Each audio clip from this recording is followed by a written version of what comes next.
Okay, so a lot of stuff he got into with the gal from the BBC involved the pay gap and gender inequality and all that kind of stuff, and he broke it down. I think in no particular, I'll play another minute 40-second clip of him talking to the same gal. You don't think there are barriers in their way that prevent them getting to the top of those companies? There are some barriers, yeah, like men, for example. I mean, to get to the top of any organization is an incredibly competitive enterprise. And the men that you're competing with are simply not going to roll over and say, please take the position. So let me come back to my question. It's absolute all-out warfare. Is gender equality a myth? I don't know what you mean by the question. Men and women aren't the same, and they won't be the same. That doesn't mean they can't be treated fairly. Is gender equality desirable? If it means equality of outcome, then almost certainly it's undesirable. That's already been demonstrated in Scandinavia. Because in Scandinavia... What do you mean by that? Equality of outcome is undesirable? Well, men and women won't sort themselves into the same categories if you leave them alone to do it of their own accord. I've already seen that in Scandinavia. It's 20 to 1 female nurses to male, something like that. It might not be quite that extreme. And approximately the same male engineers to female engineers. And that's a consequence of the free choice of men and women in the societies that have gone farther than any other societies to make gender equality the purpose of the law. Those are ineradicable differences. You can eradicate them with tremendous social pressure and tyranny. But if you leave men and women to make their own choices, you will not get equal outcomes. Right, so you're saying that anyone who believes in equality, whether you call them feminists, call them whatever you want to call them, should basically give up because it ain't. Exactly what she's saying. By the way, she's struggling. But here's what's going on. First off, you can't think this way and have a college degree. You would have never made it through your classes. This can't be your logic. Gavin Newsom is not nearly as goddamn dumb as he came across. Otherwise, he wouldn't have degrees. He wouldn't have risen to whatever. There's no way that you can think this way in a sort of buoyant environment. Now, if you have a super strong bias pushing you in an agenda, then you can think that way. Gavin Newsom had no logical answers about black and Hispanics not having access to checking accounts or whatever. If that's the way you actually thought, you'd take a Scantron test in college and you just stick the pencil in your eye and roll around on the ground. Like, she's not that dumb.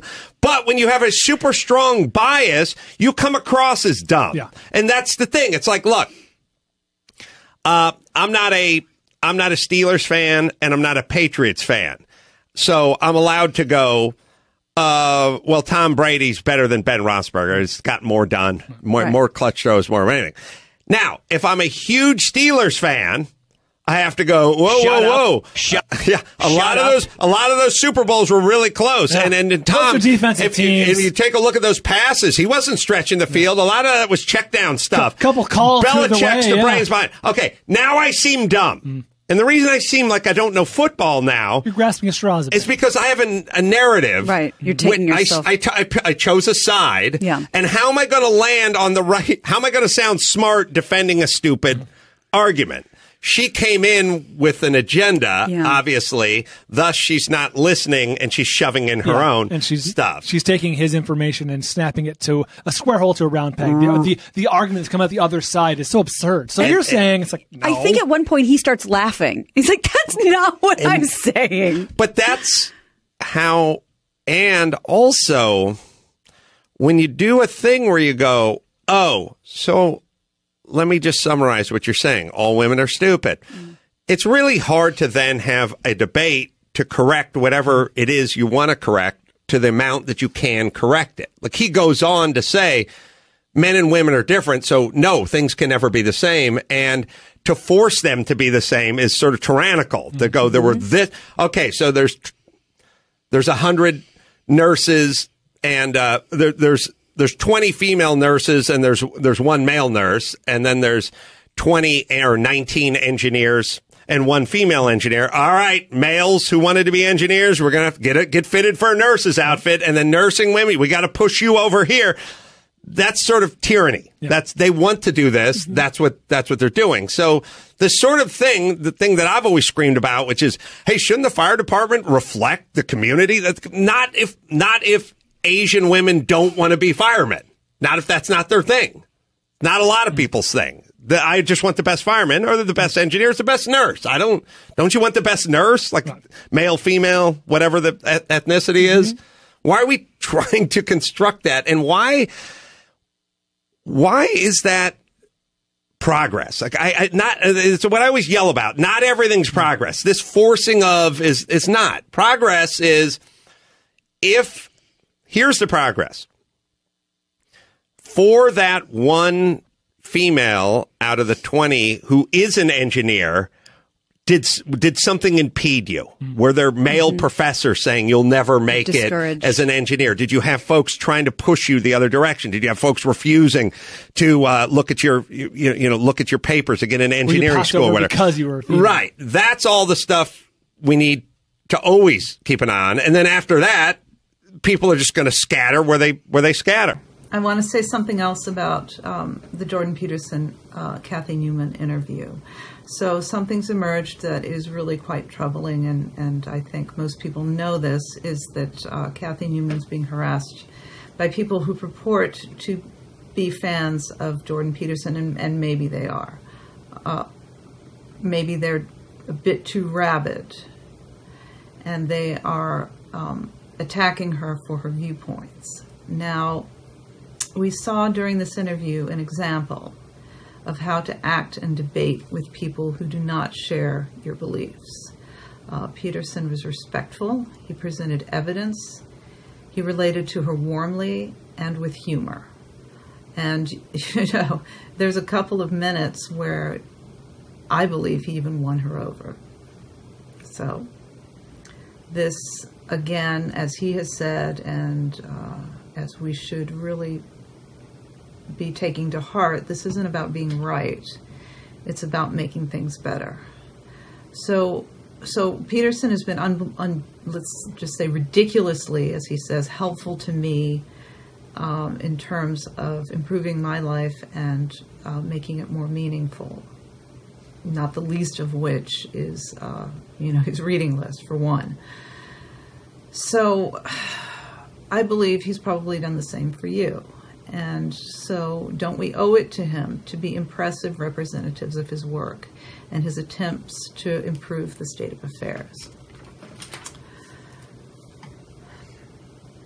I have an intuition that this, right now, with this book and this interview, that this is a turning point. I think that the world is really going to be exposed to his ideas on a level that heretofore has not been the case. So now is the time to take stock of our behavior and how we act in terms of being fans or people who have been positively influenced by Peterson, who believe in his message and who want to share his message and would hope to transform other people to understand how beneficial this message is. So my sense is that it's time for us to act diplomatically as ambassadors for Peterson, and not to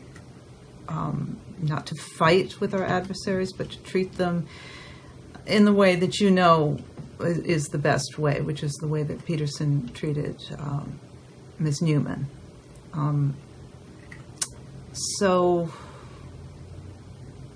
that's, I guess, really all I have to say about that. I would be interested in feedback, and thank you for listening. One last point I want to make is that at one time I shared a lot of Cathy Newman's beliefs, and I suspect those of you who are over 30 or over 40, even some of you who are younger, may have done the same. I mean, you can call it being red-pilled, but I think that's simplistic, because I don't even know if Peterson's views could be considered political in terms of previous political stances. I think this is something kind of new. So keep in mind that if your mind can be changed, so can other people's. And when I listened to Cathy Newman at one time, I would have been in her shoes as well. So keep in mind that, as Carl Jung says, in some form or another, we contain all aspects of the human experience. So be kind, and I'll see you next time. Thank you so much, Tucker. Professor Jordan Peterson has been compared to dictators like Mao and Hitler because he won't let others dictate what he says. A brave man, one of the few. Next.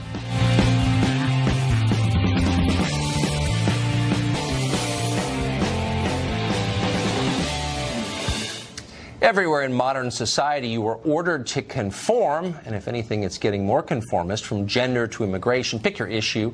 There's increasingly only one acceptable view, and you can be ostracized or fired for disagreeing. Many are, in case you haven't noticed.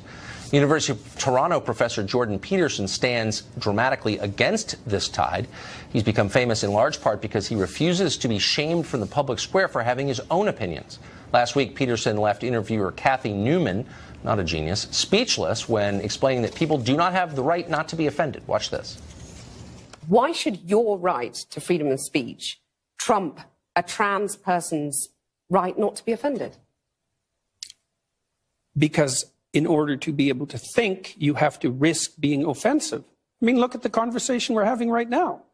You know, like, you're certainly willing to risk offending me in the pursuit of truth. Why should you have the right to do that? It's been rather uncomfortable. That's fine. I think more power to you, as far as I'm concerned. Except you haven't sat there and... I'm just trying to work that out. I mean...